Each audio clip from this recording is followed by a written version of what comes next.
Bonjour chasseur. Comme tu peux le voir, nous sommes en train de faire quelques classifications. Toutefois, maître, qu'y a-t-il? Je vous prie de bien vouloir pardonner cette interruption, mais voilà, j'ai un problème. Toi, Vultus, disciple de la bibliothèque de Babel, un problème. À vrai dire, je n'en suis pas le propriétaire et ni celui qui en est à l'origine, mais le voici. Les humains semblent avoir plaisir à faire des tops. Or, j'ai cru entendre qu'ici-bas, ces derniers se querellent pour l'authenticité ou la véracité de leur classification, donc, si vous me le permettez, pouvez-vous faire une énumération suivant les domaines demandés tels que l'importance ou la puissance des créatures d'univers différents? Eh bien, peux-tu porter à la réflexion la nature de ta demande? Je suis sûr que tu vois déjà le problème. En effet, faire un classement de personnages fictifs en termes de puissance ou d'importance est souvent inutile. Cela ignore les différences fondamentales de leur fonction narrative, leur contexte et l'intention des créateurs. Les personnages fictifs sont conçus pour servir des rôles spécifiques dans leur histoire respective, et leur valeur réside dans ces rôles uniques et dans l'impact qu'ils ont sur l'histoire, et lecteurs ou spectateurs, les classements ne rendant donc pas justice à cette diversité et à cette complexité. Tout à fait. Cela dit, comme tu as reconnu ce point, pourquoi ne pas essayer de nous amuser à nous y prêter au jeu? Voyons donc ce que nous pouvons faire. As-tu un sujet en tête? Les entités de Stephen King. Ainsi soit-il.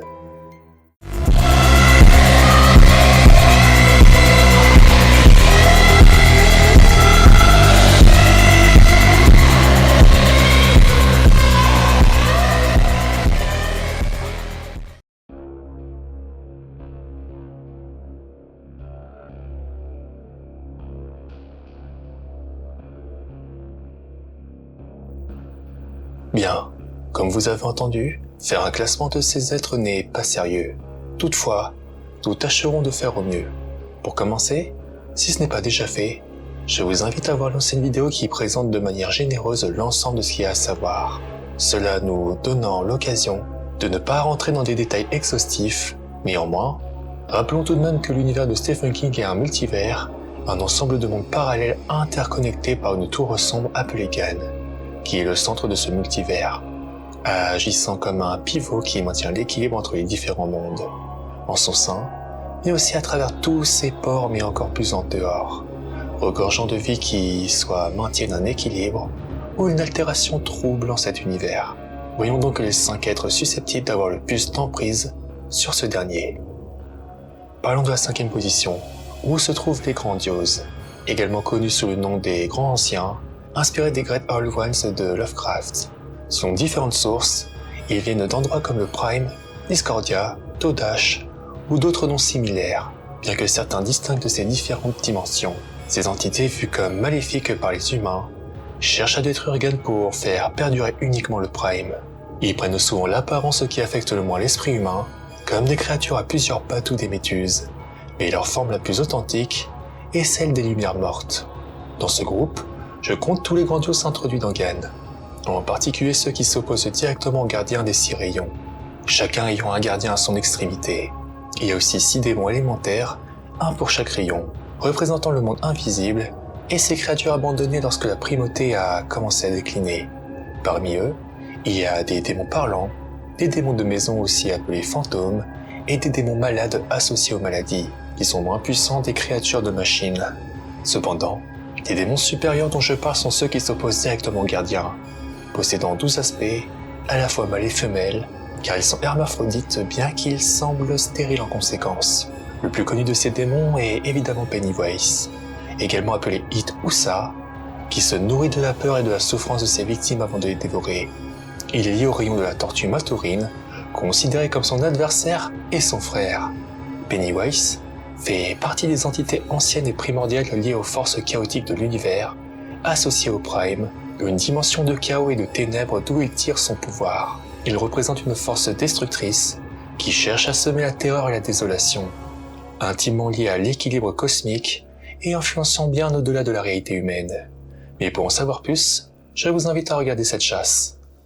Au numéro 4, je mettrai le groupe entier des gardiens. Dans l'univers de Stephen King, les gardiens jouent un rôle crucial en maintenant l'équilibre et la stabilité des mondes. Ils sont liés aux rayons, qui sont essentiels pour maintenir la structure de l'univers. Chaque gardien est associé à un rayon spécifique et agit comme son protecteur. Leur puissance réside dans leur capacité à préserver l'ordre cosmique et à protéger les mondes des forces destructrices. Les gardiens magiques créatures nées de la primauté, possèdent des pouvoirs mystiques et une connexion profonde avec les forces primordiales de l'univers. Leur présence est vitale pour la survie des mondes, car ils veillent à ce que les rayons continuent de fonctionner correctement. Ils interviennent également pour aider ceux qui servent le bien et l'équilibre, offrant leur soutien et leur protection lorsque cela est nécessaire. Cependant, les gardiens sont affaiblis par les événements chaotiques et les machinations des forces maléfiques. Certains d'entre eux sont tombés ou ont été remplacés par des machines créées par les grands anciens, ce qui a contribué à fragiliser l'équilibre de l'univers. Malgré cela, ceux qui restent continuent de jouer un rôle crucial dans la préservation de l'ordre cosmique, agissant comme des gardiens vigilants face aux menaces qui pèsent sur les mondes. Parmi les gardiens considérés comme morts figurent le rat, le poisson, l'aigle, le lion, la chauve-souris, le lièvre, le chien et le cheval. L'ours a été remplacé par une machine, mais la tortue nommée Matourine est toujours présente, comme le loup Navius et l'éléphant Babar, comptant parmi les gardiens les plus puissants. Pour l'étendue de leur puissance par exemple, Gan aurait créé le monde puis l'aurait laissé évoluer. La tortue Matourine, elle, aurait empêché le monde de sombrer dans le chaos en la soutenant sur son dos et en guidant à échelle humaine en se représentant pour indiquer quelque chose. Le numéro 3 serait selon moi un des grandioses, ou Great Old One, Marilyn de la primauté. Après le retrait de la primauté, de nombreux démons mineurs furent laissés disperser à travers les mondes et entrent. Parmi eux, fut l'un des premiers démons, sinon le premier, à naître des ténèbres extérieures et entrer dans Gan, Merlin, une créature dangereuse et puissante. Se faisant passer pour un sage mage, il enseignait la magie aux grands anciens, tout en restant un agent du chaos. Merlin montra aux grands anciens comment combiner la magie et la technologie, leur permettant de construire des portails pour voyager entre les mondes et des tunnels à travers le temps. Sous son influence, ils érigèrent des Togan, des stations où la magie et la technologie se mêlaient, servant de laboratoire pour développer des armes destructrices. Le but de cet apprentissage était en réalité le chaos, maniant la magie pour semer la discorde et la destruction. Il corrompit ses habitants en leur enseignant la magie et la technologie, menant à la création de la North Central Positronique et à l'ascension de l'Imperium. Cependant, leur quête de pouvoir provoqua la destruction de l'Imperium, déclenchant le chaos voulu par Merlin. Après la catastrophe, Merlin créa 12 sphères magiques maléfiques, assurant qu'elles apporteraient douleur à leurs utilisateurs. Lors du couronnement d'Arthur Eld, il convient ses frères et sœurs grandioses à offrir ces sphères à Arthur Eld, selon un discorde parmi les habitants de Gilead. Les sphères semblaient apporter paix et prospérité, mais en réalité, elles semaient à la méfiance et la trahison. Merlin était dangereux, en raison de sa capacité à manipuler la magie et à semer le chaos dans l'univers. Son intelligence et sa ruse lui permettaient de jouer avec les forces mystiques et technologiques pour atteindre ses objectifs maléfiques. La connaissance des secrets de l'univers lui conférait un pouvoir immense, qu'il utilisait pour corrompre et manipuler ceux qui croisaient son chemin. Sa nature imprévisible et son mépris pour la vie et l'ordre le rendaient extrêmement redoutable, faisant de lui une menace pour tous ceux qui se dressaient sur son chemin. Parlons maintenant de la deuxième position, occupée par le roi pourpre. Cet être immortel et puissant incarne à la fois les aspects physiques et primordiaux du Prime. En tant que grandiose, il possède 2 avatars. L'un est la progéniture illégitime d'Arthur Eld, un tireur légendaire, tandis que l'autre est emprisonné dans la tour sombre elle-même, lui conférant une quasi-omniprésence et quasi-omnipotence. Le roi pourpre a pris le contrôle de la hiérarchie rouge du rouge et de l'aléatoire, manipulant les destins tout comme Gan, dans un jeu d'échecs cosmique visant à renverser la tour sombre et à plonger l'univers dans le chaos primordial. Son objectif est également de rejoindre ses semblables mais aussi libérer les grandioses piégés dans Gan, tout comme lui, et de régner ainsi sur ce chaos qui est de base de sa nature. Cette entité quasi omnipotente est implicitement supérieure à des êtres tels que Hit et Matourine, bien que Gan soit le seul confirmé comme étant le plus puissant. Le roi pourpre est associé au mal et la folie à travers les mondes de l'univers de la tour sombre. Sa méthode pour la renverser est particulièrement dangereuse en raison de sa puissance et de sa détermination implacable. Contrairement à Pennywise, dont l'influence se concentre sur les rayons de la tortue, le roi pourpre est omniprésent, doté de pouvoirs magiques considérables, notamment grâce aux certaines sphères de Merlin et à sa manipulation des lumières mortes par exemple. Cette influence corruptrice lui permet de manipuler les événements et les personnes selon ses désirs et sa nature imprévisible ainsi que son désir de destruction, font de lui l'un des antagonistes les plus redoutables de l'univers de Stephen King, peut-être même le plus dangereux. Pour en apprendre davantage, je vous invite à explorer cette chasse.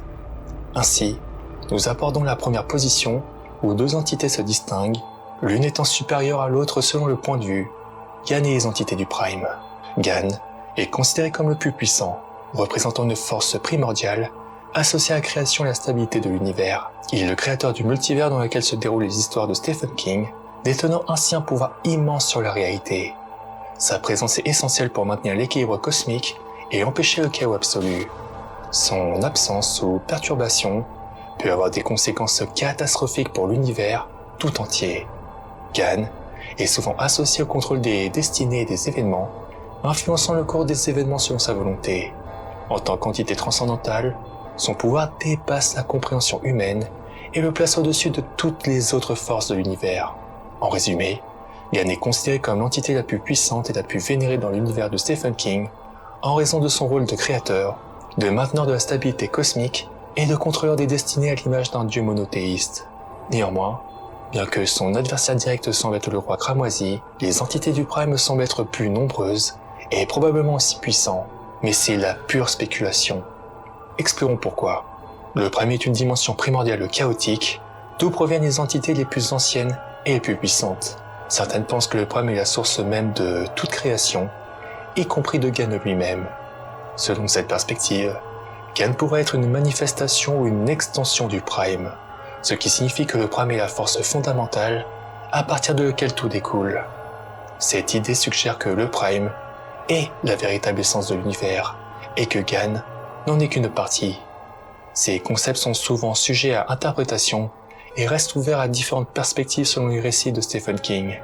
Il est tout à fait possible que le Prime contienne des entités encore plus anciennes et plus puissantes que Gan, des forces cosmiques qui influenceraient l'univers de manière profonde et mystérieuse. Ces entités pourraient représenter les véritables architectes de la réalité, des forces dont même Gan pourrait être une manifestation ou une extension. Cependant, ces concepts restent souvent spéculatifs et ouverts à l'interprétation, ajoutant une dimension de mystère et d'intrigue à l'univers de Stephen King. Dans différents récits, à moins que ces êtres ne montrent un désintérêt pour Gan, ce dernier reste omnipotent en son sein.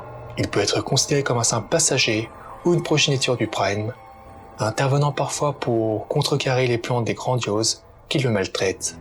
Ainsi s'achève ce classement illusoire, mais si cela vous intéresse, un voyage a déjà été entrepris. Et c'est ici que le divertissement se finit. J'espère que cet exercice t'a plu, vous tous. Merci maître. Pourrais-je prendre un peu de votre temps pour me réexercer à cet exercice mental une prochaine fois? Pourquoi pas? Tu sais que nos chasseurs ont déjà rétabli l'équilibre, donc ce sera un exercice au passé. Bien entendu. D'accord. Mais pour l'heure, il nous reste à faire. Donc, entité spectatrice, je vous dis à bientôt.